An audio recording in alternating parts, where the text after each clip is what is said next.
righty. We ready to rock and roll? Well, we want to thank you all for coming out this evening for the WAER Hall of Fame induction ceremony. I'm Joe Lee, Director and General Manager of WAER, on my 25th year this coming October. Thank you. So over the years, I've gotten to know many of the faces out there, and what a really good-looking group of people you are. That didn't get as much applause as I thought I would get. I want to thank you for helping us celebrate 70 years of broadcast excellence.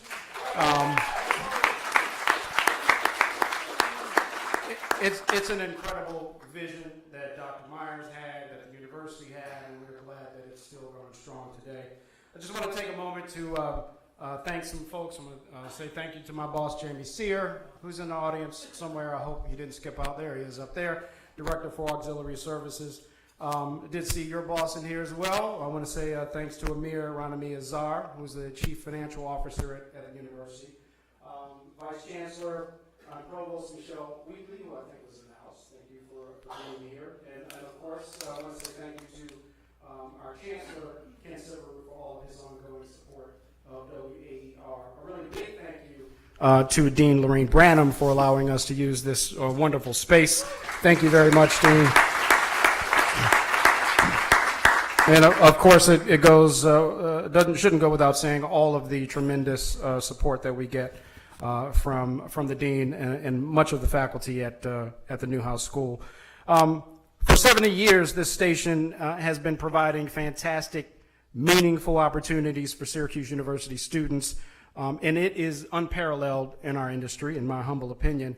We're very proud of our humble but extraordinary beginnings as a radio station, and the current staff and I are we count ourselves as very lucky and fortunate to be able to be caretakers for this treasure today. For our current students in attendance tonight, we hope that you see this as a truly inspiring event. You have some very big shoes to fill. Tonight, we're going to be honoring a multiple Emmy Award-winning investigative journalist, a media titan, and a Hall of Fame sports broadcaster representing the three main disciplines of WAER, music, news, and sports. Before we move on, though, I did want you to know there's a physical change at WAER in the studios. The news and sports booth that many of you have spent countless hours in your days at WAER is getting a new name. And we're going to be unveiling that this evening. So can I get a collective yes, for the Marv Albert Sports and News Studio?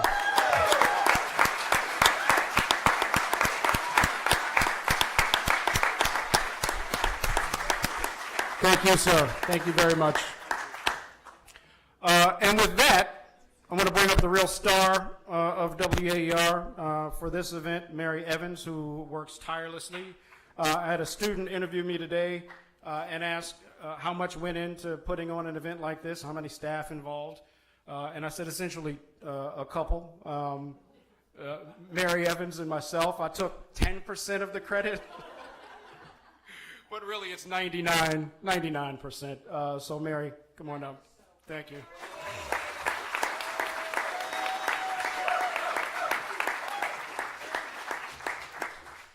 I like being referred to as Ivory Soap 99.99. I like it. You know, it's great. I love doing this. I hope it shows. Tonight, in celebration of WAER's 70th anniversary, we will induct three alumni who represent news, music, and sports. But first, WAER would like to honor Lou Reed with a special Hall of Fame award. Lou Reed was a playwright, a poet, a photographer, a rock singer-songwriter, a Syracuse University alumnus, and a WAER staff member.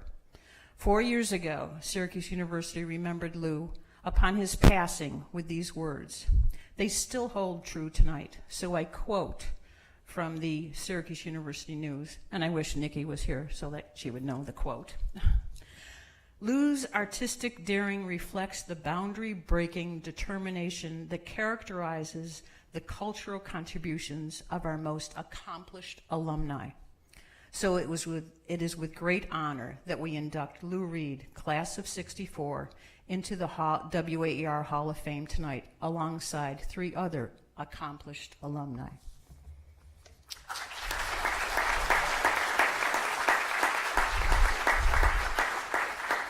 His plaque will be on the wall at WAER alongside, I think we're up to 14, 15, 16. So it's a great wall. So if you haven't seen it, please stop by the station and I'll give you the nickel tour. Biggest, best wall ever. It's like so cool. And now, I have the great pleasure of introducing tonight's Master of Ceremony. For 27 years, he provided radio play-by-play for Virginia Tech football, men's, and basketball.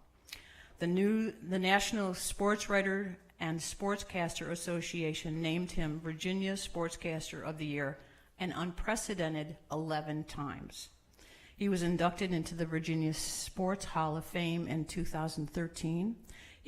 I had the pleasure of inducting him. Well, I didn't induct him, but I made it all happen. I did. He was inducted into the WAER Hall of Fame in 2014, where Mike Tirico called him one of the best play-by-play announcers in the country. Please welcome my good friend, Bill Roth.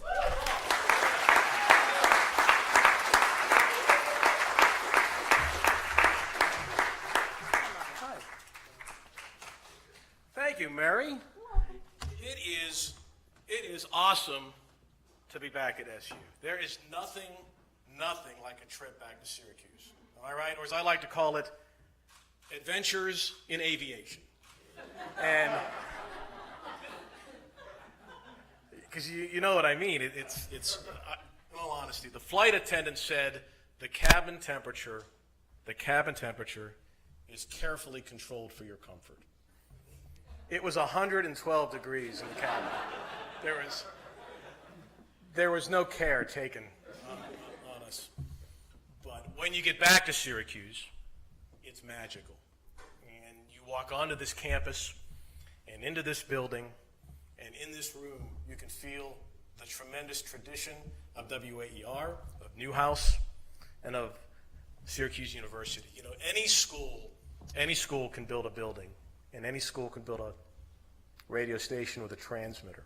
But what makes WAER amazing and so special, and Newhouse so special, is its people. And we're all in here tonight. This is the WAER family. Our tremendous Hall of Fame inductees tonight. We're the current guys and young ladies who are in the sports staff. Stand up for a second. It's okay.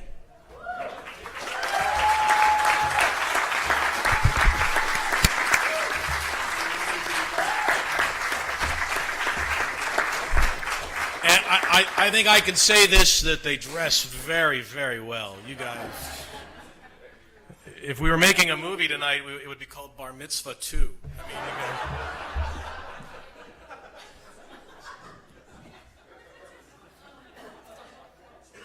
guys, the SU experience, and for someone that's been at a couple of other schools and travels around the country and looks really closely at journalism programs and J schools, what makes Newhouse the best is the holistic approach that the school takes. And that means you get to do a lot of different things. And Newhouse and WAER combined to turn out great journalists, not just in radio, but in newspaper and print and production behind the scenes. There's some people here tonight who are in that realm as well.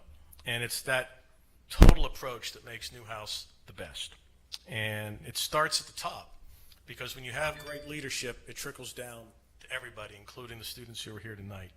And we are so blessed to have Lorraine Branham, Dean Lorraine Branham, piloting this ship.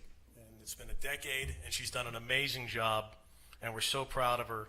And her masterpiece is the envy of everyone around the country when it comes to communications. Please welcome Dean Lorraine Branham.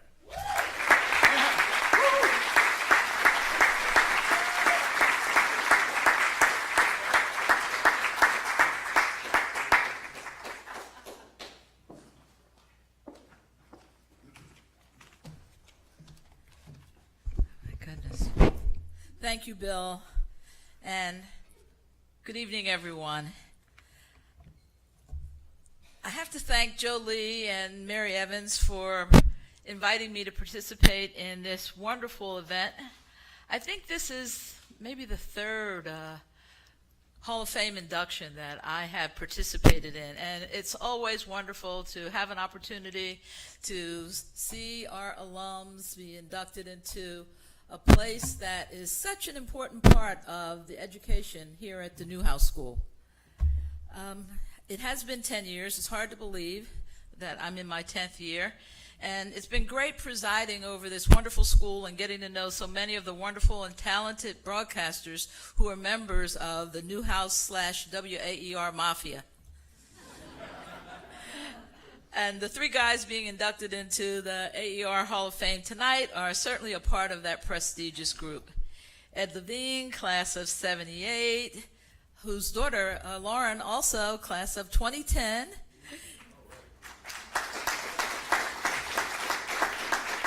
Marv Albert. You know, I thought about Marv. I'm like, Marv just missed getting here when it was named Newhouse. If you had stuck around for another year, you'd have been able to say that you went to Newhouse, but we claim him anyway. He's an important part of the Newhouse family. And Marv, we're so happy. We honored him a few years ago at our Glickman Awards. We're so happy to have you back here. And he visits from time to time. And certainly Scotty MacFarlane, class of 98. He was actually a dual with arts and science. I think he was a political philosophy major or something. But has gone on to do great things. And as you already know, Bill Roth, you know, he's a 87 broadcast journalism alum, so lots of great alumni here. And if you review the list of the many folks who've been inducted into the AER Hall of Fame, you would find that most of them are Newhouse alums. And I'm delighted that we are able to be a part of a really great experience for our students.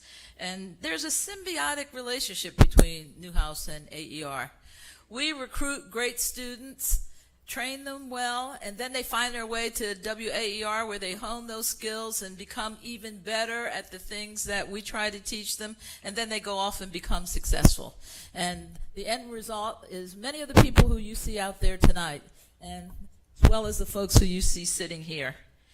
It's interesting, you saw, Scotty, I thought you did a great job with the little documentary.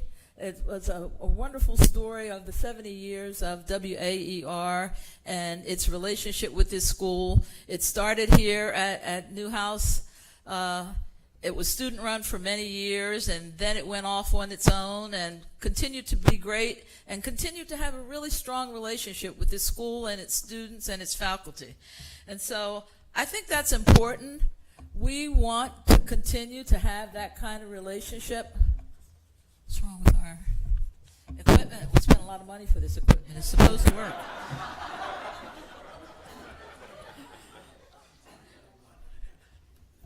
Thank you. Thank you. Believe it or not, I was a broadcast major who ended up becoming a newspaper person, so I should know better. So even though the grown-ups are now in charge, the station continues to provide opportunities for our students where they gain hands-on experience and they go off and make us all proud. When I tell people many times, and some of you may have heard this story, when I was trying to decide if I wanted to come to the frozen north and leaving Austin, Texas, what really clinched the deal for me was talking to some of the Newhouse alums, including some of you, and I realized what an important and strategic advantage all of you were to this school and how great this school is because so many of you come back, give back, continue to support the school and our students, and so we really appreciate that. And Ed, Marv, and Scotty are a part of that continuation of people who leave and who continue to be a part of Newhouse, a part of AER, and make this school as good as it is. So I'm happy to congratulate you all. You deserve it. Your names will be emblazoned at WAER, and certainly your names are always on the tip of our tongues here at Newhouse. And Ed, I think we named a room for you, didn't we? So welcome back, fellas. Keep doing the great things that you do and keep inspiring future generations of students who come to Newhouse who want to grow up to be just like you.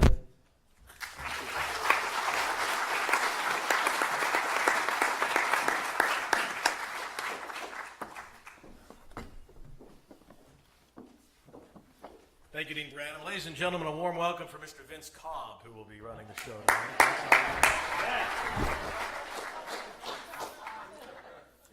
It's really my honor to be here tonight, and for Scott and Ed and Marv, congratulations. And I'm representing, how many people have worked at WAER over here? 1,000, 2,000 kids coming through here, and everyone who has walked through the old Quonset hut or the Newhouse 2 studio or the new one wishes that they could be here tonight to congratulate you. You guys are the epitome of what someone who comes through the WAER system is supposed to be, whether it's journalism or entertainment, entrepreneurship. You guys are the best of the best. But what makes you stand out is you have always given back to the next generation, and that kind of defines what WAER. You take time to mentor young kids who are here now, and the Newhouse and WAER network is stronger than ever. The legacy of giving back is amazing, and you guys have been so generous with your time over the years. And in fact, you don't know how generous you are about to be. Isn't that right, Mary?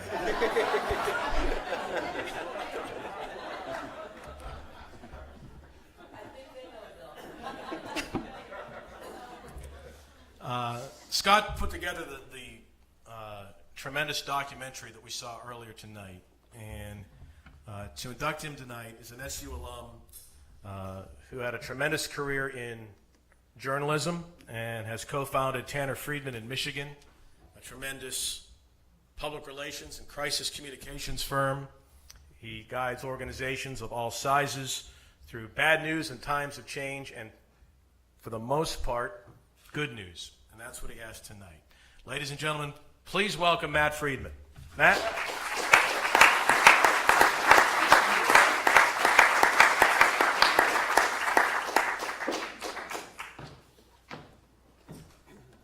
Well, we've been to events like this before, and somebody always comes up and talks about how special it is to be speaking. But I think I have some proof that tonight, for me, that's real. That's because when Scotty asked me to do this, and he said it would be in September, I said, yes, thank you, as long as it's not the 13th. Because that's my 20th wedding anniversary. And of course, I should be at home with my wife. A few days later, Scotty called me back and said, I got some bad news. It's the 13th. I had to think about it for a second. I said, you know what, I'm going to make this work somehow. For you, I'll make it work. So I concocted a plan. I'd use all of my PR skills that I've developed to convince my wife that we should spend our anniversary right here in the city where we met, Syracuse, New York. I should have said, hold your applause. I had all my talking points ready to go, and I must say I delivered them in very convincing fashion. Even I would have hired me for that job. But I was wrong. She wasn't interested.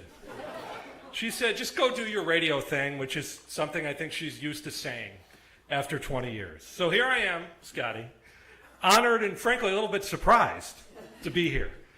And that's because I'm a Scott MacFarlane fan. I love and respect him for so many reasons, but I'm only going to talk about 3 tonight. Number 1, what he's done for broadcasting on this campus. Number 2, what he has accomplished professionally. And number 3, what he stands for personally. All very important. So let's start with broadcasting here at Syracuse. I credit him for ending what I have long described as the Cold War, not the one you saw in the documentary. There was yet another Cold War. This one between WJPZ, which is where I worked and where my orange radio heart tends to reside on this campus, and WAER. In this Cold War, Scott MacFarlane is the architect of détente. Here's why. When I was in school, 1990 to 94, aspiring radio talent basically had to make a choice. Work at Z89 or work at WAER. The whole reason WJPZ existed, as the story goes and the documentary goes, was because the university took over the operations of WAER, and we over at Watson Theater saw ourselves as sort of the anti-AER. Some of us were zealots who took it to even deeper, even sarcastic levels. As news director at the Z, I was doing what's now known in college athletics as negative recruiting. I was telling freshmen to come work for me because you didn't have to win a Murrow Award just to make it on the air. I know, a little hyperbole and sarcasm from a college student. I knew the AER guys from my classes, and I liked them, and many of them I considered friends, but sorry, I had no interest in working at their radio station. They may have had the toys and the broadcast rights to the teams, but we thought we got to run a radio station that showed up in the ratings because we competed in the real world. The rivalry also was real. Then Scott MacFarlane showed up on this campus in 1994, and he didn't care about any of that. He wanted the most experience that he could get. He would just work harder than everybody else, and he decided to buck the norms.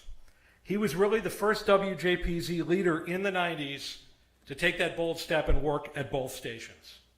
And as of tonight, he's the first in both halls of fame, and I believe because of the tone he set, he will not be the last. There are many others who followed him. We'll see many others, I believe, at a gathering like this in the future. He has brought the two stations so close together that even I'm now getting fundraising emails from Mary Evans.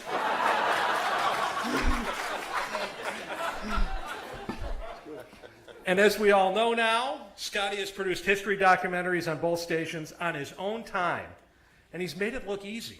I mean, he snuck away from the bar during a JPZ banquet weekend a couple of years ago. It's like, where'd Scotty go? He was working on the AER documentary and came back to happy hour like nothing happened. And professionally, that's what I always say when people ask me about Scotty Mac. Anytime I talk to anybody from NBC, got to drop that name. And I always say the same thing. He's one of the greats in this business because he makes a complex job, investigative reporting in a screwed up place like Washington, D.C. He makes it look so simple because he's so good. I saw it firsthand in Detroit from my own living room for a couple of years. He was all of 25 years old. He was competing against reporters who had been in the market since before he was born, and he was nailing scoops first night after night after night. And we see it now in D.C., every place else in between. He's a five-tool player, to borrow a sports analogy. He can report, he can write, he's got a great set of pipes. Wait till you hear this guy. He's great on the air, smooth as silk, whether he's doing a live shot or he's recorded. He outworks everyone. 5 tools. And some of that skill is innate. He brought it with him from Poughkeepsie, New York to Syracuse, New York. But the rest he developed right here on this campus. I'm so proud that he's an actual broadcast journalist, and I'm so proud of how he gives back to SU, to Newhouse, and to 2 campus radio stations. I don't think anybody else can make that claim. But I'm most proud of who Scotty is as a human being. He's the friend I wish I could be more like. Every time I talk to him, he asks about my wife, my kids, my parents, my well-being. It's never about him. I got to drag it out of him. I feel like I'm doing investigative reporting sometimes. To watch him from afar as a husband, a father, and a son is to admire him. And there's nobody I'd rather be in a text chat with during a Syracuse basketball game. Soon his kids will be able to stay up later, and he won't have to DVR most of them, and I'll get Scotty's Orange Analysis live, which will be even better. I met Scotty when he was a freshman here at SU, and I was working in my first full-time job in broadcast news. And I'll save that story for later tonight. It's more appropriate for Fagans than it is for this auditorium. But I will tell you this now. If his career was a stock, I would have borrowed the money to have bought as many shares as possible that night we met. It was obvious he had a great future ahead. None of what he has accomplished is surprising at all to any of us who know him. He's one of the best professionals working in broadcasting today, and there's nobody who has given more to the places, plural, where they started. There's nobody of higher character ever honored on this campus, I believe, or any other. So while 20 years ago I could have never pictured myself at a WAER event, it is my pleasure, and well worth the trip, even on my anniversary, to present you, fellow broadcasters and fans of radio, my friend Scott MacFarlane is the newest member of this Hall of Fame.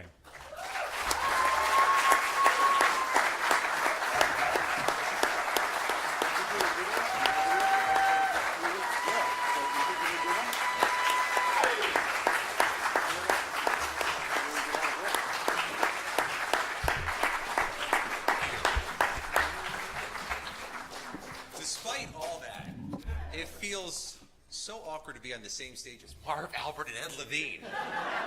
I'm their biggest fan. I shouldn't be sitting next to them. My career is far more humble. I can tell you, though, no one squeezed as much out of his WAER experience as I did. 4 years at that radio station, I showed up every day. I was a kid. It was the first place I felt like I belonged. This is what I was meant to do. It gave me confidence. And I've had experiences I wouldn't exchange with anybody in any Hall of Fame in any walk of life. Like the first time, a few years ago, my oldest son, Jonathan, saw me on TV.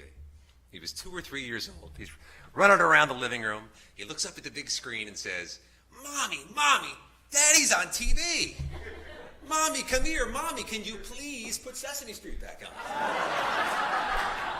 It really is priceless. You can't replicate that. There was a better day, though. It was a day just like today. It's a gorgeous, sunny August afternoon, about 25 years ago. First day on campus at Syracuse University, a school with which I immediately fell in love. Met some of my best friends in the world, Zebby, Jeff, soon thereafter Brian. Met my college girlfriend that day. She was awesome. Smart, funny, gorgeous, tall redhead, and most importantly, one of the great high school basketball players in South Central Pennsylvania history, which meant she's a sports fan. And I was so smitten with her that day, I made certain to marry her. And she's the mother of my sons Jonathan and my equally wonderful son Sammy, and she is responsible for anything I've ever accomplished. The greatest wife in the world, Lisa.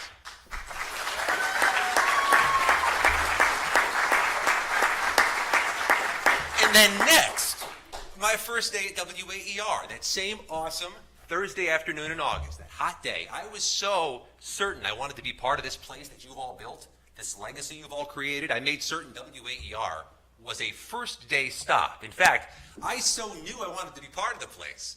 I had the audacity of calling weeks in advance to make sure WAER was ready for me. I needed to be there ASAP. And it wasn't a bad idea, but I was a knucklehead kid, and I thought for some reason it'd be a good idea to put on this fake, older voice to pretend I was some senior broadcaster who must be seen. And I called the station's then program director, Joe Lee. And the phone call must have sounded something like, "Mr. Lee, I'm Scotty MacFarlane. I'll be coming by your radio station soon." And despite that, Joe agrees to see me. And there I am that August afternoon, that Thursday, knocking on the door at WAER. Joe comes hustling over, opens the door. I'll never forget this. He opens the door, looks at me, and says nothing for a whole minute. And then he goes, "Who are you?" I said, "I'm Scotty. I called the other day, said I'd be coming by." "Yeah, all right, come on in, you know. But the way you were talking on that phone, I expected somebody who looked like Teddy Pendergrass to be rolling up in here." It's the one and only time in my life anybody's ever looked at me and said, "I thought you were a brother." I don't get that much. And so there I am a few days later on the air for the first time at WAER. And I know we make sacrifices as broadcasters. When we start, the job security is fragile. The pay is low, a lot of moving and late nights and weekends. But I feel bad for people who've never tried broadcasting. They don't know that feeling. That unmitigated, unparalleled energy you get the first time you crack open a microphone. It's unlike anything in this world. And for so many of us, that experience came at WAER. It is a visceral experience. So it is no surprise to me that we're all so viscerally connected to this radio station. It unifies us.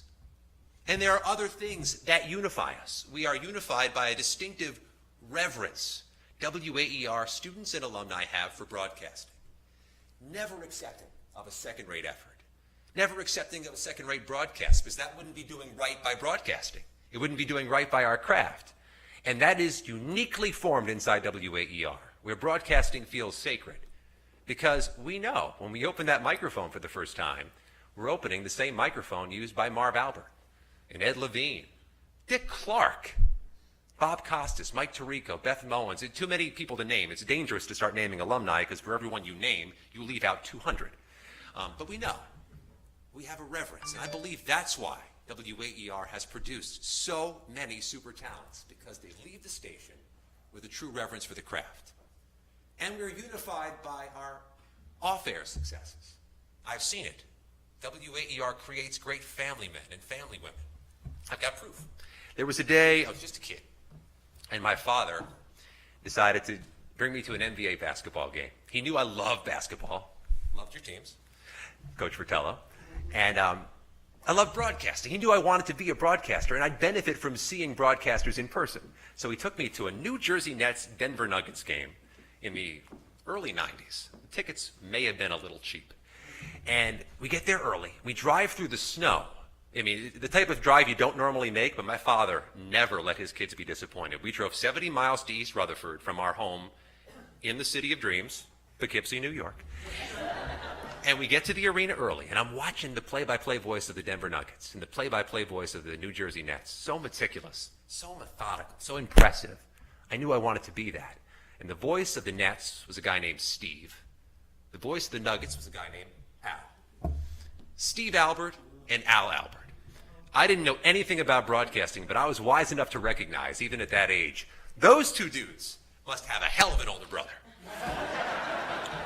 To both be mentored by him, to both be following in his footsteps. And we know the Albert family's successes have crossed generations now. And I'll never be the broadcaster Marv Albert is, but if I work hard, maybe I can be equal parts good broadcaster and good family man.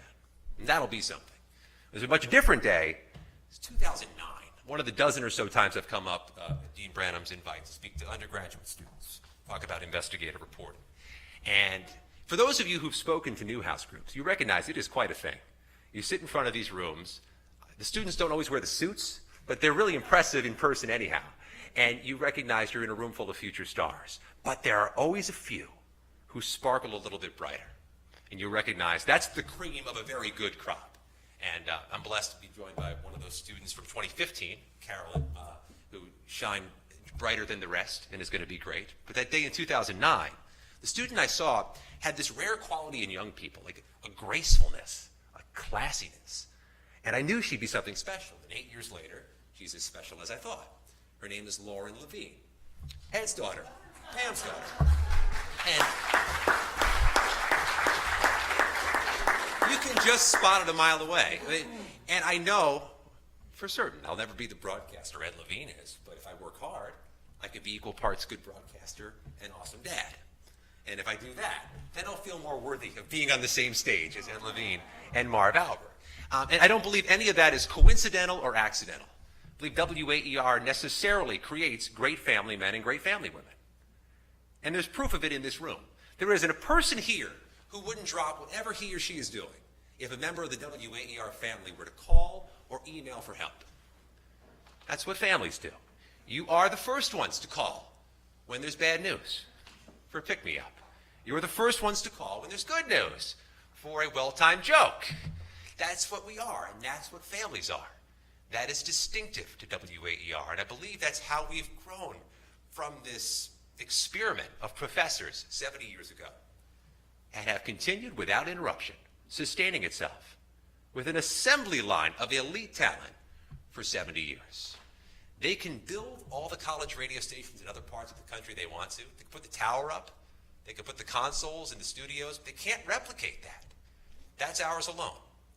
A wonderful mother, my father, who drove 70 miles through the snow, passed away about 7 years ago. It was tough on my mom, my brother, and I. Wonderful family. And one of the things I lost was an annual tradition my father and I had.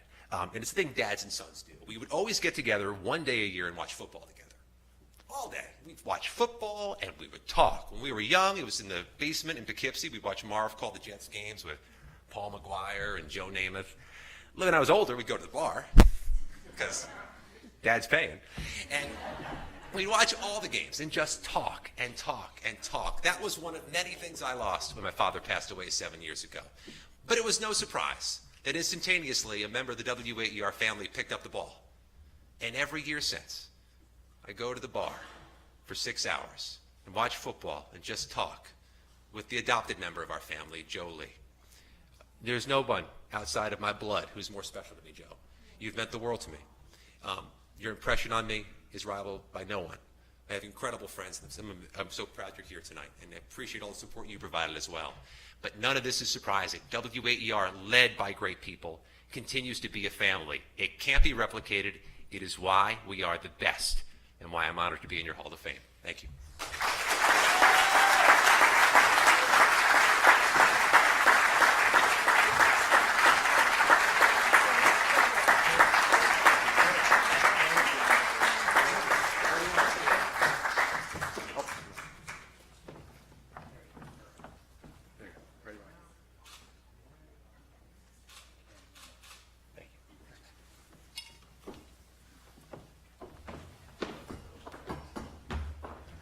We have a video.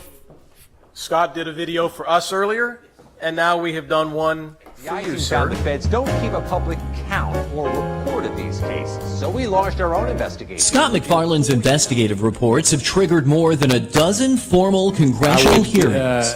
Also like to acknowledge the great reporting of Mr. MacFarlane. As the NBC Washington report notes, penalties for It was a using... great investigation, and we need more of that. And we need to make sure that the federal government is doing the same kind of investigating of itself that you and your team were doing. They've led to the passage of 3 new laws to better protect children. One, to tighten the requirements for teaching licenses. Another, to combat human trafficking. And a third, to slow underage tobacco sales. When I read and saw your report, it was like I was hit in the stomach. His reports have inspired new state safety regulations, changes inside the U.S. Department of Veterans Affairs. Have you ever heard of something like this happening at a VA medical center? No, I have not for 48 hours almost, or 36 hours, a person dead on the campus undiscovered. We got speed. So I've learned all the lingo here. And made news from the White House. First of all, did you abruptly walk out of negotiations yesterday? Is that story right? No, look. During administrations of both parties.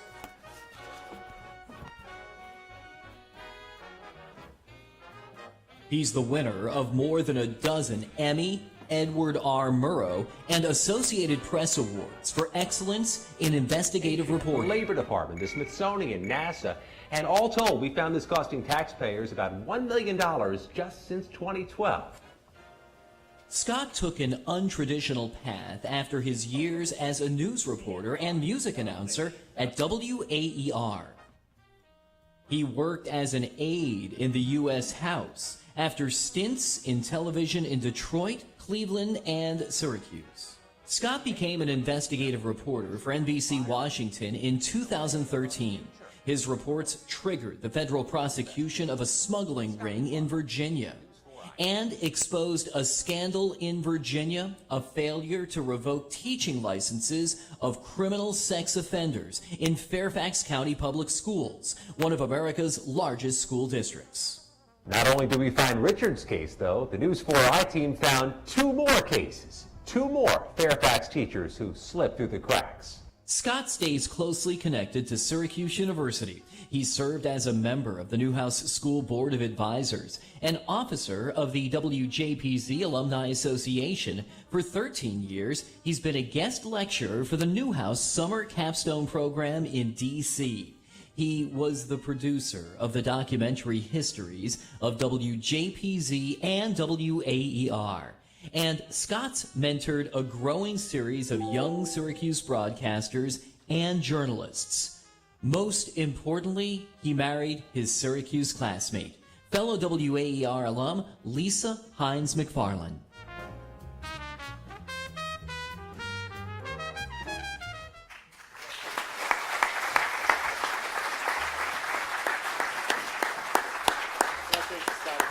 Wonderful stuff.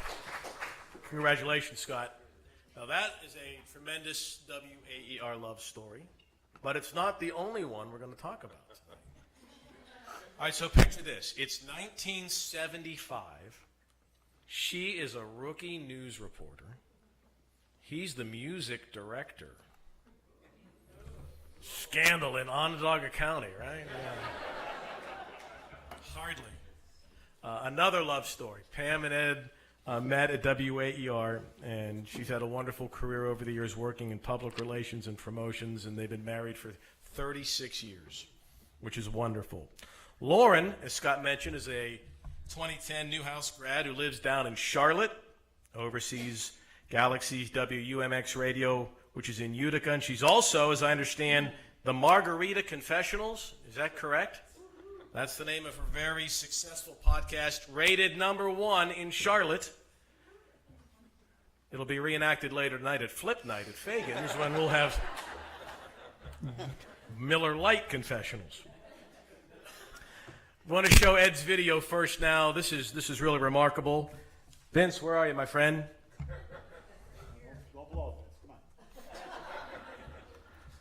Here we go.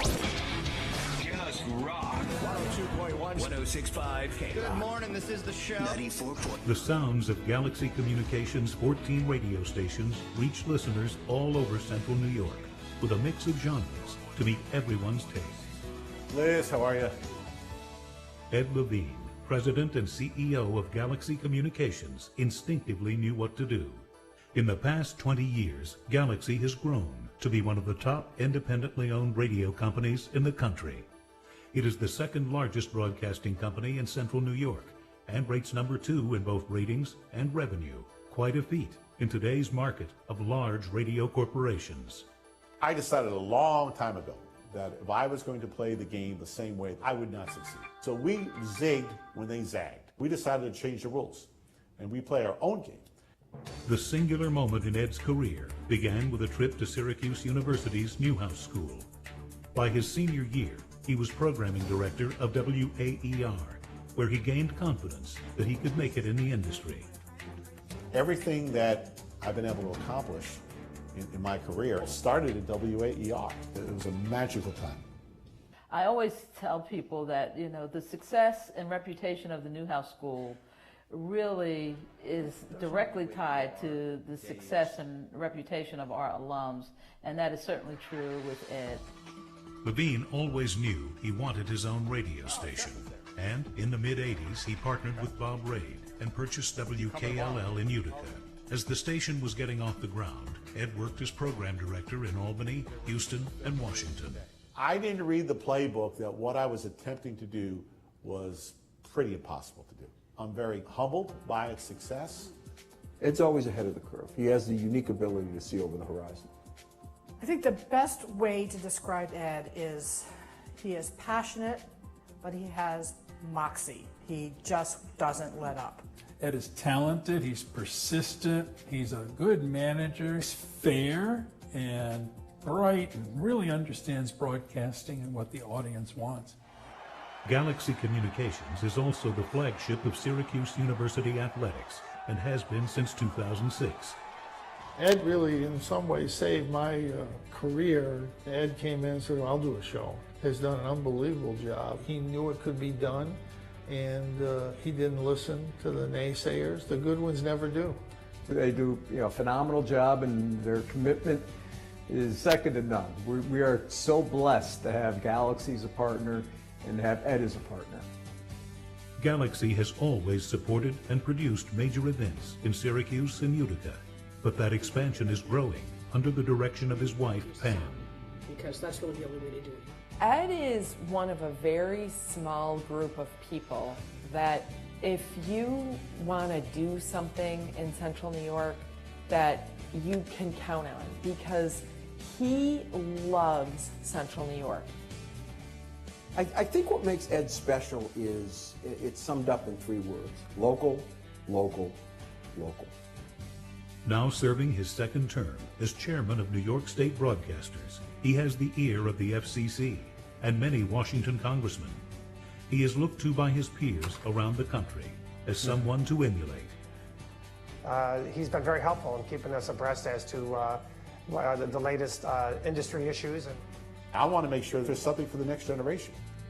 During his first time as chairman of NYSBA, Ed created the Hall of Fame, honoring some of the top radio and television broadcasters in the business. Its home is at Newhouse. It's been great to have our students walk down that hallway and aspire to be like them. I'm very proud that now I've got both my wife and daughter involved in the company. I do enjoy the journey along the way. If you do the right thing the right way, the right amount of times, everything you want will happen.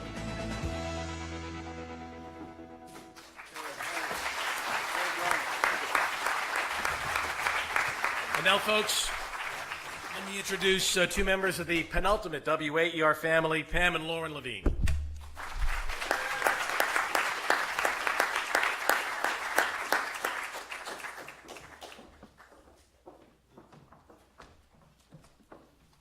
Good evening. Thank you so much for coming.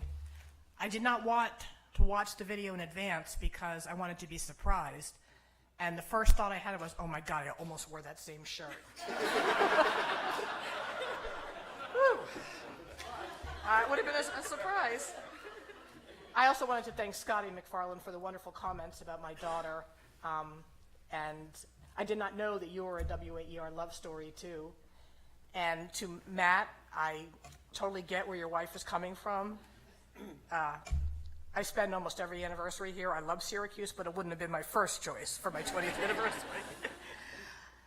So I've been married to Ed for 36 years. I think we just said that. And as a matter of fact, we met 40 years ago, right upstairs at the new house too at WAER.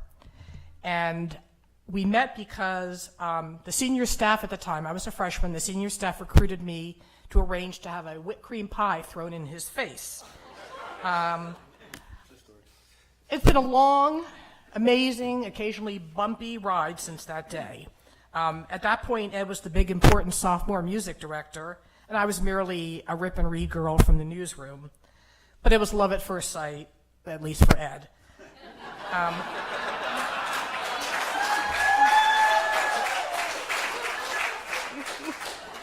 I had a steady boyfriend at the time who had transferred from Texas to be with me, but that was just a minor obstacle to Ed, who was already famous at that point for making things happen when he wanted them to happen, and within 6 weeks, the boyfriend was history. Like so many of the greats who worked at WAER, both before and after him, and so many people have talked about, Ed has passion for his craft. But he also has something that most successful people also have, and that's an unwavering laser beam focus on achieving his dreams. He had to work and push and sweat the small stuff so he could get to the big stuff. And that takes even more than passion or luck or even hard work. But it paid off. Ed got his first commercial radio job in Binghamton, New York, and then he went to Baltimore, and then back to Syracuse to help start 95X, then Albany, then Texas, then Northern Virginia, then back to Syracuse. We moved, he got a bigger job, we moved again, we moved again, we moved again. We went through 3.5 years when my daughter was between 3 and 6 years old that he commuted every week from Northern Virginia, where we were living, to Albany and then Syracuse. So we really were a long-distance relationship. I used to refer to myself as a married woman who couldn't date. I guess I would say I'm really more like a single mom who couldn't date. That's right. But I'm very proud of my husband, who has won many awards during his long radio career. But I'm probably most proud of this one. WAER is where it all began. This is where we met. This is where he spent so much time that he forgot to go to class.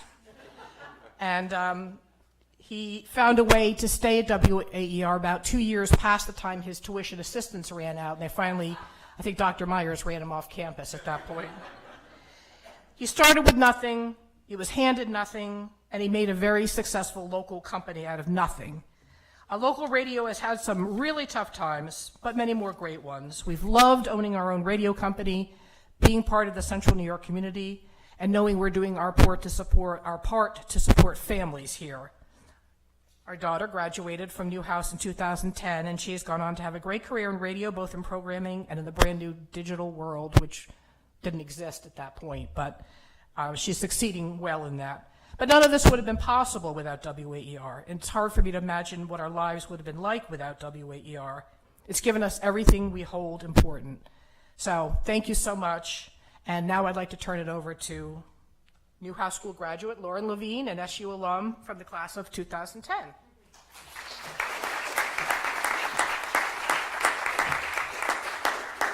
Thank you.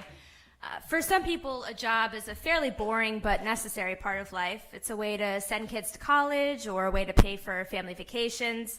Maybe it's just something to complain about at happy hour. My dad has approached his career quite differently. Yes, the radio business has given us a wonderful life, but it's much more than just a means to an end. The field is both my dad's livelihood and his passion. I'm 29 years old now, which is kind of scary, and a lot of my friends' parents are beginning to think about retiring. We talk about what their parents will do when they're done working. When they ask me about my parents' plans, I tell them the truth. I just can't see my dad retiring. He has 3 hobbies. They are radio, going to Yankees games, and spending time on the beach in Florida. Truthfully, he gets to do hobbies 2 and 3 while working full time, so why would he consider retiring? Plus, if you know my dad, You know that the idea of him retiring is pretty laughable. What would he do all day? Pester my mom? Text me while I'm trying to work? Air check jocks on radio stations he doesn't own anymore? No, retiring is not in his DNA. In all seriousness, my dad has achieved a career goal that eludes most people. He's found a way to earn a living doing something he truly loves. This notion is something that shaped me for as long as I can remember.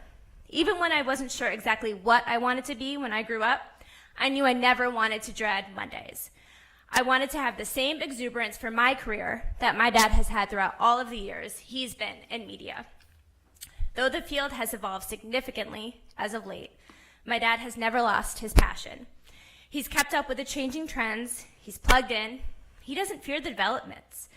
While some might discourage future generations to dive into radio because of this uncertainty, my dad is quite the opposite. He wants young broadcasters to experience the same joy that radio has given him. And he believes that radio will play an important role in media for years to come, even as it morphs alongside consumer trends. My dad truly loves this business, and I know he has such respect for the other broadcasters in this room today. It is truly an honor to welcome my dad, Ed Levine, into the WAER Hall of Fame.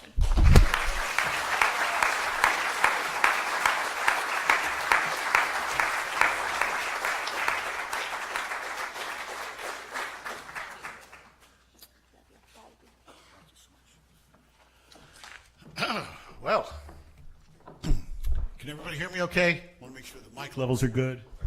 All right, better? Well, thank you, Lauren and Pam. That was pretty cool stuff. I thought it would be great to have those two up there. Since WAER has always been so close to my heart, and those two beautiful women are my heart, so it just seemed like the perfect way to be introduced. The first time I walked into WAER was February of 1974. I was all of 17 years old. My dad had died suddenly just 6 months prior. I was still pretty shell-shocked from that and dealing with major decisions like what college to go to and what I was going to do with my life, and making most of those decisions on my own. So I walk into WAER, which I didn't realize at the time was brand spanking new in Newhouse 2. I think William S. Paley had been there the month or two before. So I walk into AER. It's my official trip to Syracuse University. And it was probably similar to how Dorothy felt first time she saw Oz. I knew I wasn't in Yonkers anymore, and my family from Yonkers is here tonight. I'm very happy that they're here. And they knew I was not in Yonkers anymore. I decided at that point that I had to go to Newhouse so I could be on WAER. There was one slight problem, something about grades. So, to be honest, my grades were probably borderline, shall we say. In fact, during my interview with an admissions officer at SU, the gentleman looked at me directly and said, son, you don't have the grades for Newhouse. Now, I don't know how this happened, but the 17-year-old version of me heard him, but I just kept talking. Floyd Little's shaking his head out there going, yeah, that sounds like you. And I literally said, if you let me in Newhouse, I will be the program director of WAER by my senior year. And everything worked out somehow, according to my so-called plan. Now, in the subsequent 40-plus years of the radio business, I've been blessed enough to have lots of joyous moments. But one of my earliest moments, to this day, to this very day, remains one of my most vivid. Now, back in the day, they didn't really talk about it in Scotty's film, which, by the way, was phenomenal, Scott. Great job. Thank you. But back in that day, WAER had a 7-step clearance process to be a DJ. You heard me right. 7-step clearance process to be a DJ. Later on, I would accept major management positions from major broadcast companies in major markets that had less strenuous criteria to get hired as a DJ for free at WAER. Now, the most stressful part of that demo, of that whole thing, was the demo tape, which was sent to the production director at the time, where you had to do a simulated show. Now, that person's name was Larry Fox at the time, and Larry is sitting in the audience tonight, and I'm very thrilled to have Larry here in person. Now, Larry was older than most of us. Remember, we were 18, 19, and Larry had to be, oh my goodness, 23 or 24 back then. He looked like a full grown-up man. So I submit my tape to Larry, and I don't hear a thing for 1 day, 2 days, 4 days, a week, 10 days, nothing. Then as luck would have it, I'm walking up University Avenue, and I can tell you exactly where it is. It's, facing the Hall of Languages, and coming down the other side, wearing his big winter coat, is big, grown-up Larry Fox. And there was nowhere to hide. So somewhere I got the courage to go up to him, and I said, Larry, hi, I'm Ed Levine. I submitted a tape last week. Did you receive it? Larry looked at me, deadpan, and said, yes, I did. So I'm like, okay, now what do I do? So I said, what did you think? And again, looked at me totally deadpan and said, I cleared it. And that's all he said. And those were the last words I remember hearing for about 30 days afterwards. That memory of the first taste of success of broadcasting remains vivid to me to this day. And of all the things that have happened in the subsequent years, that is still one of my most wonderful memories that I take with me everywhere. Now, I'd be remiss. Tell them I'm busy. They'll have to call back later, Marv. Marv, you want to handle that? Right. Hi, this is Marv Albert. Can I help you? That's it. Okay. Bill Bauer. Right. Yeah, this is Marv Albert. You don't know who you are. This is Marv Albert. Can I help you? Anyway. Bill, hi. That guy sounded like Marv Albert. Now, I'd be remiss if I didn't acknowledge one thing that Scotty, I thought, did a great job in the movie. There's a whole history of WAER that has been lost, but now, due to the film, it's not lost anymore.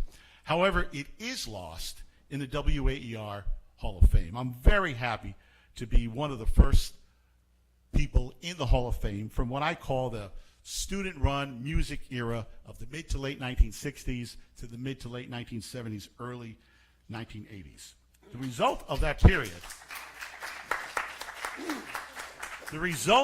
period produced some of the most important and enduring figures in both the radio industry and the music industry for years and years that still are active today. They have dominated the business. They're Newhouse alums, they're WAER alums, but nobody knows it. I mean, I'm proud of Sportscaster U, and it's a great thing, but WAER has been a lot more than Sportscaster U. And hopefully now, with my enrolling into the Hall of Fame, I can start to bring in some of the other members of my era, because some of these folks have done and continue to do amazing things in the music, radio, and entertainment fields. We learned from each other back then in those days. We used to live together in the summertime and open up a couple of cans of beer and some, possibly illegal products, and it was the 1970s, and we would put our tapes on, and we would rip the hell out of each other. But that's how we learned. We learned from each other. No adult supervision at that time was around, and, probably would have only made things tougher. So I am very proud to be one of the first to be inducted into the Hall of Fame. I certainly hope I'm not the last. That's great. So I found my craft at WAER. I met my beautiful wife at WAER. I found my purpose, all at WAER. What more could somebody ask for? Thank you for this great honor.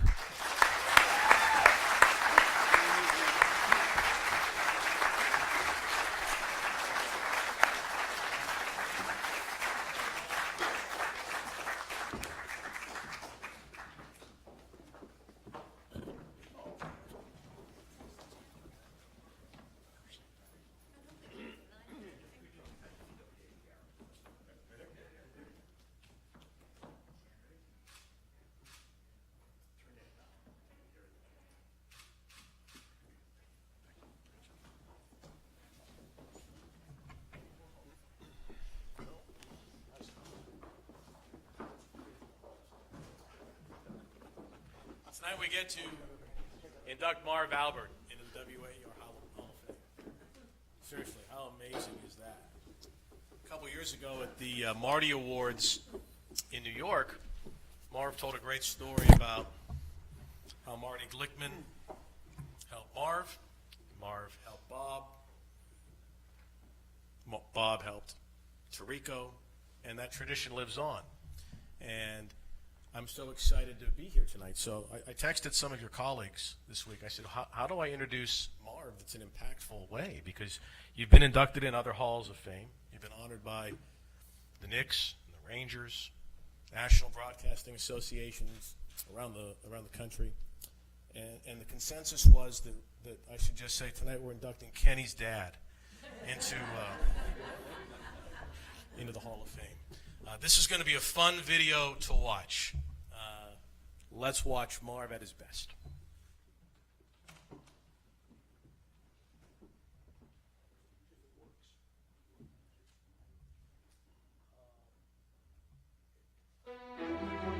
The big question is, will Willis Reed play tonight?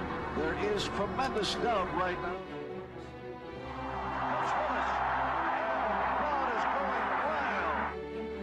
To read on the forecourt, right side from 20, jumps, yes. Willis has hit on his first two.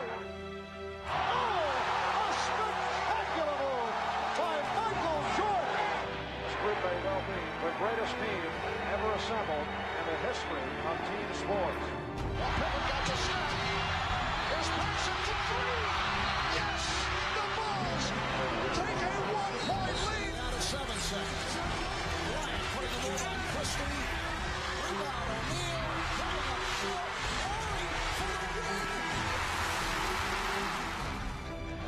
Jordan trying to shake off Starks.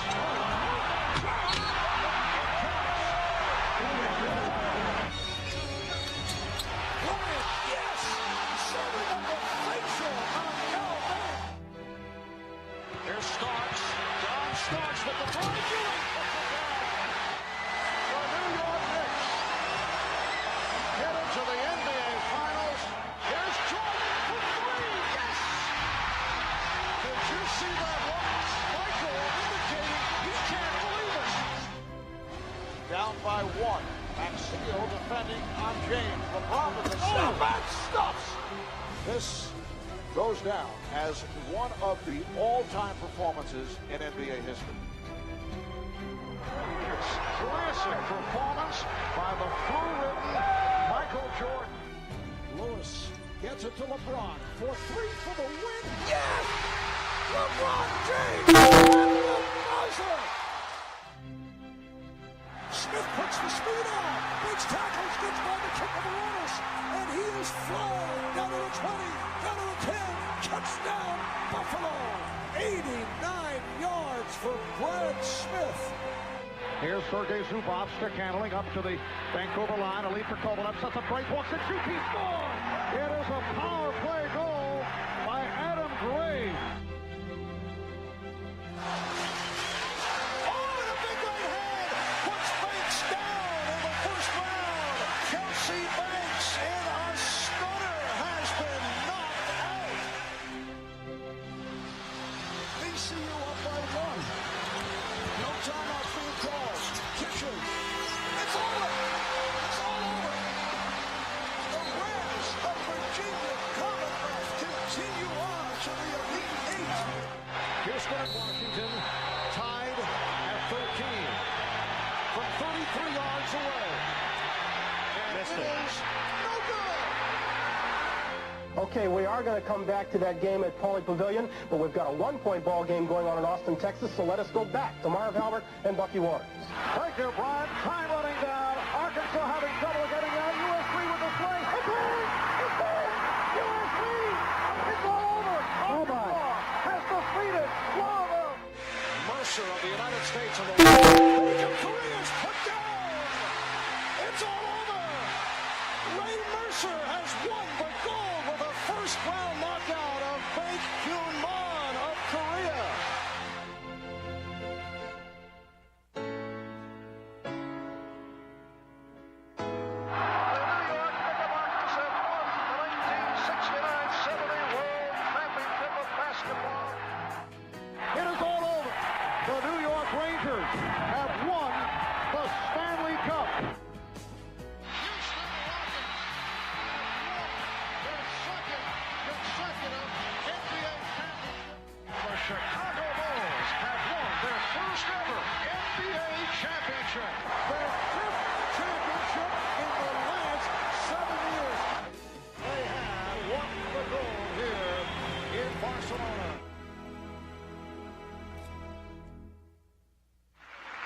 Here's a very talented sportscaster. Marv is the longtime voice of the New York Knicks and Rangers. He's also the voice of the NBA on NBC.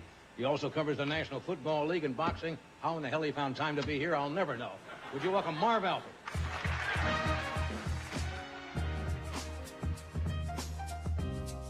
Marv Albert with Jerry Seinfeld, and we'll be back here on Friday Night Video with the Wild and the Wacky. In that order. Yes, just a minute.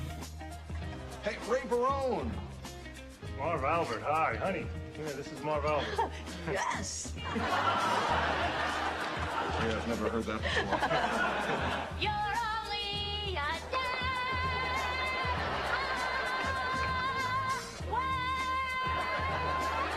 That was very good, but you know, I just broadcast the games. I have no control over who sings the national anthem.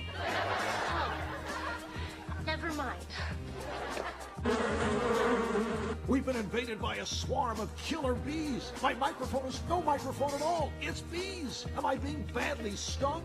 Yes, and it hurts. Car trouble, fellas? What are you, a mechanic? Oscar? This is Marv Albert, the sportscaster. Now, Houston, for Camby. Yes, Marcus Camby. The Knicks are within 2 points. Oh, This hi. is a very big possession. Hang on a second. for- Marv, knock it off. I'm sorry. What's going on? The big question is, will Willis Reed play tonight?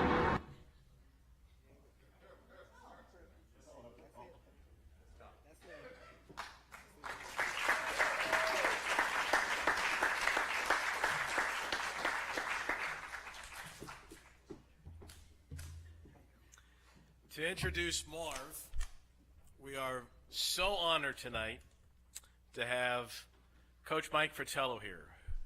And it's incredible to have a veteran NBA coach who, of course, coached the Grizzlies and the Cavs and the Hawks, and he's now in his 8th straight year as the NBA analyst on TNT. And as everyone knows, he is the czar of the telestrator. Ladies and gentlemen, Coach Mike Fratello.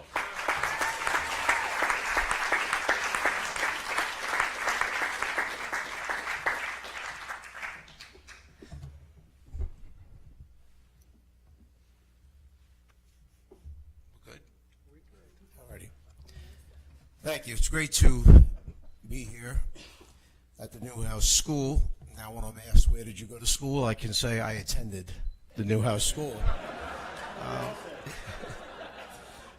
And this next thing, I swear this is the truth. I saw that Marv told me when he called me, would you come? They're naming a building after me. I looked at the little tape. It's a door, Marv. There's a door with your picture next to it.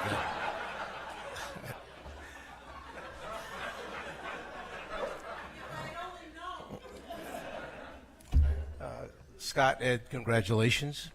And this must be an outstanding institution, because when you have the children and the grandchildren attending the same school that their relatives did, that means that it's very, very special. Another partner of mine in broadcasting NBA games, Iron Eagle. I see his son Noah here. And no, I'll never forget the night that your dad asked me to sit with you and maybe give you some advice and try and head you in a direction after high school. And I spoke to him that night about perhaps thinking about becoming a driver education instructor. He looked at me like I was coming from outer space at that time. And Marv's granddaughter, Amanda, is here also this evening, so it was great meeting you, Amanda, and another member of the family, okay, at the school here. So obviously it's an outstanding institution. When I first received the invitation to be here tonight, I thought the event would be held in the Dome. But I understand ticket sales were a little bit slow, so they moved it in here. When I first got the phone call from Mary, I asked Mary, how long should I talk? And she said, well, 2 to 3 minutes would be plenty. I then followed it up with a call to Marv and asked Marv the same question. And he said 20 to 25 minutes would be fine. In speaking and introducing Marv tonight, I could have taken a few cheap shots, but I'm not that type of a person. I could have mentioned times where he did promotional things on his own, like advertising for Zappos, and there's my other partner, Iron Eagle, up there also. Or the time that we made these T-shirts up. We felt that after the last game for NBC, we should thank our crew, all the hard work that they did, so we would take them out for a dinner. So at the end of the first year, he said, why don't you pay for this one, and then I'll get it next year. So the next year, these were the T-shirts, second annual Marv and the Czar Bash. And that was our last one, because he never paid the bill on the second one, so that was the end of our arrangement of deal. And then there was this advertisement when he bought the whole page in USA Today, hoping that people would tune into Westwood One and listen to Monday Night Football. Instead of taking cheap shots, I elected to give you information that not many people know. Birthdays were always a big day in Marv's life. The problem has always been that Heather, his lovely wife, could never get anyone to attend. So she has to have the party every year by herself with Marv and act like it's a very special occasion. She keeps telling Marv that traffic must be heavy, dear. The rest of the guests just haven't arrived yet. As we all know, Marv meticulously prepares for each and every game. I remember right before one of the NBA finals that we were doing, he leaned over and right here he's asking me, who is that player out there? And I said, pointing, that's number 23, Marv, Michael Jordan. And we went on to finish that game out. We almost didn't have Marv in the broadcast world. He tried his hand, as you saw before, as an actor, bit parts here and there. Didn't work out. He considered himself a multi-sport athlete and tried his hand at numerous sports. In the fall, he felt football might give him an opportunity. In the winter, he tried hockey. He tried basketball, even a luge. In the spring, it was baseball. And he finally got the hint that maybe team sports wasn't the thing, so individual sports might be where he could fit in. Bowling, his favorite sport of all, ping pong. He's relentless on the ping pong table. And then surfboarding just didn't work real well for him. None of these worked out, so therefore, he decided to apply to Syracuse. And I went back in the files, and I wanted to see exactly, I was curious, what type of curriculum did they put together for him? And after doing much research, I came up with the entrance exam. I thought the 3 hours was fair. I didn't think there was anything wrong with that. And then when I looked at some of the questions that were on there, I thought it could present somewhat of a problem as I went along. This one I thought was going to be easy for him to handle. This was tougher, a little bit tougher. And then the bonus points at the end I thought were really important. And he only got one wrong on the exam. So he made it in. So we could see from the beginning that he was destined for success. Now, in case you didn't know this, Marv finished, and Lorraine, you did not mention the year. Okay, you mentioned the year for the other two gentlemen, for Scott and Ed, but you did not mention Marv's year. Okay, I know you did that on purpose. You left it out on purpose. Okay, but he finished school at Syracuse in 1963. Now, if you didn't know this, he was a fashion plate. Okay. I don't know what the hell that combination is he has on right there. But obviously there was another young man out there watching Marv and seeing that maybe this is someone I want to follow in his footsteps. That young man in the same year, 1963, was hired as the new head basketball coach at Syracuse University. Jim Boeheim. There is a competitive side between Marv and myself. We try to prank each other. I remember Marv telling the makeup girl when I come in that I couldn't hear in one ear. So I spent the next 20 minutes her putting makeup on, screaming at me, but always trying to get around to my good ear so that I could hear. So I felt it deserved some payback. We went on to San Antonio, and in their makeup room, there was a restroom. So after he got done with his makeup, he went in to use the restroom, and I then took all the furniture and put it up against the door. So he could not get out, okay, for the game. And I was not letting him out until he said, please, okay, which killed him to say please that I would take the furniture away and let him back out again. It all started here at Newhouse, and WAER, the station where the names you've heard over and over again, the Costas in Stockton. By the way, Bob Costas is the gentleman that did my one-on-one interview with me when I was auditioning for NBC, when NBC first got the rights. And Bob and I sat on a chair. He made me sit on the arm of the chair. Bob sat in the chair on the cushion part. And he did about 20 minutes, 25 minutes of me, and they made a tape, and Bob was really good, so I got the job after it was all said and done. Dick Stockton, another partner of mine over the years, Iron Eagle, with Yes Network and TNT, Tirico, Berman, Glickman, all paid their dues. Marv Albert took it to another level. The Newhouse School produced one after another that kept the legacy going. This school has produced some of the best broadcasters in sports history. Marv went on to work after leaving school at CBS Radio in New York under the great Marty Glickman, his mentor, who he filled in for occasionally. He was a long time, as we've seen, Knicks, Rangers announcer. We did the '92 Olympics together, the Dream Team. He worked 5 Olympics for NBC. We did TNT and Yes Network games together. And over the years, we've heard his voice, as you know, on NFL games, NHL, NBA, boxing. He's a member of the Basketball Hall of Fame.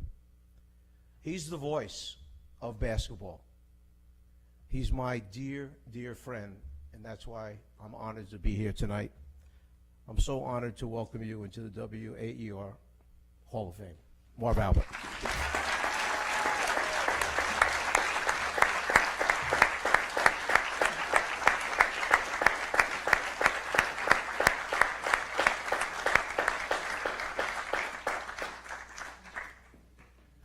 Mike is always dangerous when he brings props. It should be pointed out. Mike, thank you. He is the czar of the telestrator, as has been mentioned, and has been an enormously successful head coach with Atlanta, Cleveland, and Memphis over 16 seasons. But as some of you may be aware, and he displayed some of that here tonight, just a moment ago, he can be really annoying. And this is something that many of his players and NBA referees would attest to. Take a look.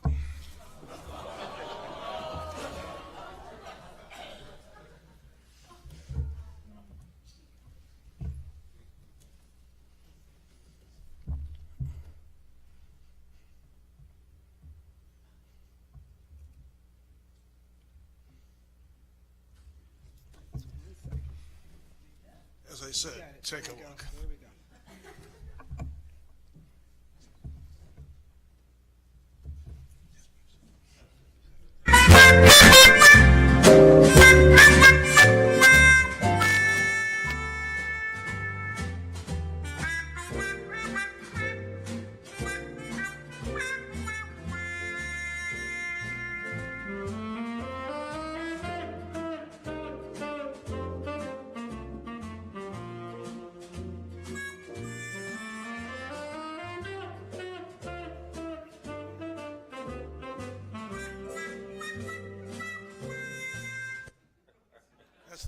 That's the Mike I know. I should mention when Mike was only a youngster, his parents moved a lot, but Mike always found them. Czar, we greatly appreciate your taking time out of your very busy schedule to be with us here tonight.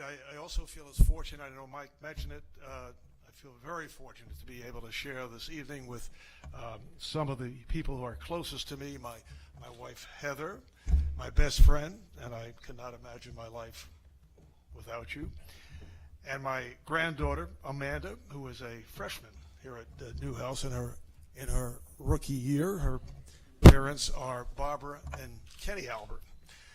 So this is a very enormous honor for me, as one who had my earliest broadcast experience at the Quonset hut at the bottom of the hill, at the time the location of WAER, as you saw in the movie, and I will never forget the thrill of doing my very first broadcasts at WAER, which some of you in this room can relate to. It was where it all began for me, and I know Scott in that terrific film pointed out, and he did it when he was up here, just the feeling of being on the air for that first time and going in there behind a microphone and doing daily sports shows plus basketball, lacrosse, play-by-play, which for me eventually led to being able to work for several radio stations here in the city of Syracuse, being a rock and roll disc jockey at the start for WOLF and WNDR. In fact, at first, they didn't think the name Marv Albert would work, so I was Lance Scott. That was for about 5 months. And I broadcast Syracuse Chiefs baseball. Actually, that was for about a year and a half, which was great. And then I hosted classical music programming on an FM station. That really went well. And in the world of broadcasting, it always helps to get that big break. When I was a junior at Lincoln High School in Brooklyn, a man by the name of Marty Glickman came to the school. He was doing a very popular weekly series in the New York area, the High School Game of the Week. It was seen primarily in New York City, and because of my writing sports for the high school newspaper, I was asked to keep statistics for the telecast, and I was very fortunate to be able to continue working for Marty as his researcher and statistician at CBS. And at the time, Marty was the voice of New York sports, a terrific play-by-play man for the Knicks and the football Giants, and it was Marty who was a football and track star here at Syracuse and eventually went to the 1936 Olympics, and then afterwards he began his storied broadcast career in Syracuse, and it was Marty who was the person who sold me or convinced me on going to Syracuse University. Marty Glickman was actually a second father to me and was embraced by my parents, who gave me a Wollensack tape recorder for my 12th birthday. And it was this huge recorder, weighed about 50 pounds. I'd lug it all over the place. At home, I would turn it down, and the sound would be down on various sports broadcasts.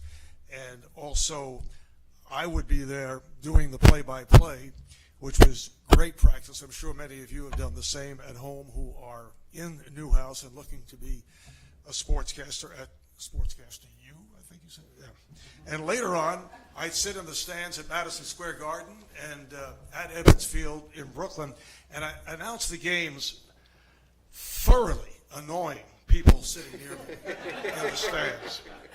It was my own fictitious radio station, WMPA. Those are my initials. Incidentally, the Czar still has numerous imaginary friends.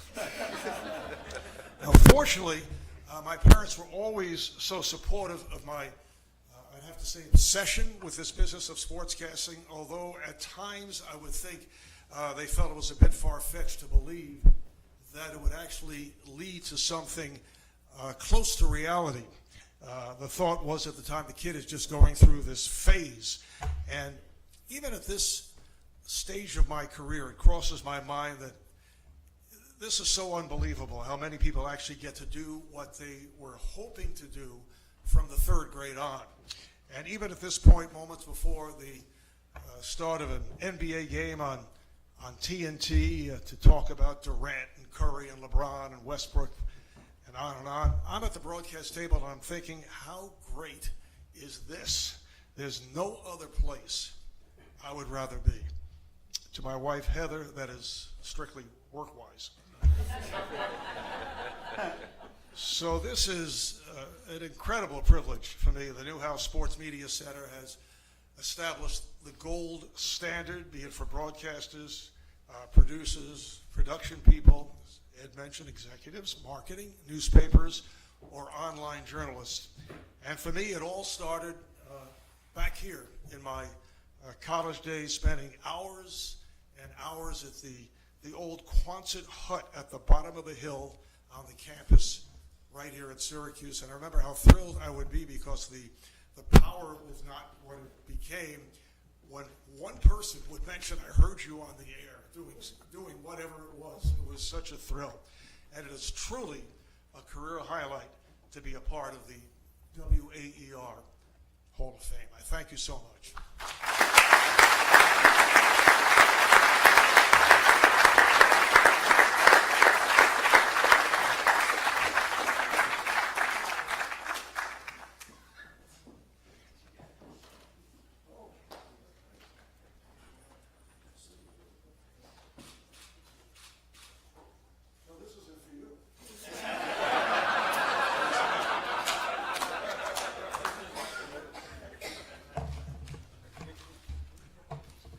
Thank you.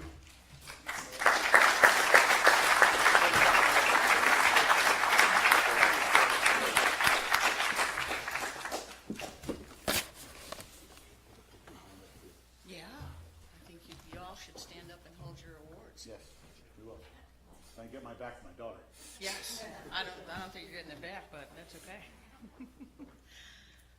I want to just thank everyone for coming and joining us tonight and celebrating 4 alumni that are just the best of the best. So thank you so much. I have a few other people that I want to thank that are the behind the scenes people. Kelly Champa and her catering crew everything was beautiful. The arrangements were gorgeous and the food was delicious, right? Definitely. Thank Kelly, you're great. And every time I would call and say, there's 10 more people coming, can we up the numbers? So people are going to be very glad that it's next week and I don't have to call them. Rob Marino, the manager at SU Sheridan, who offered a special rate for the WAER people that were coming back. Thanks him. Vince Cobb and Stanley Bondi, who really made this an exceptionally wonderful evening. I couldn't have done it without you. Like a Swiss watch. It was beautifully done. Lynn Vanderhoek, I hope you're still here. Yep. Your help and advice, thank you so much, so much. And Nikki Brown and her marketing team for all that they do for me and for WAER. Thank you so very, very much. Good night, everyone. Thank you for being with us, and safe journey home. Oh, one more round? Yes.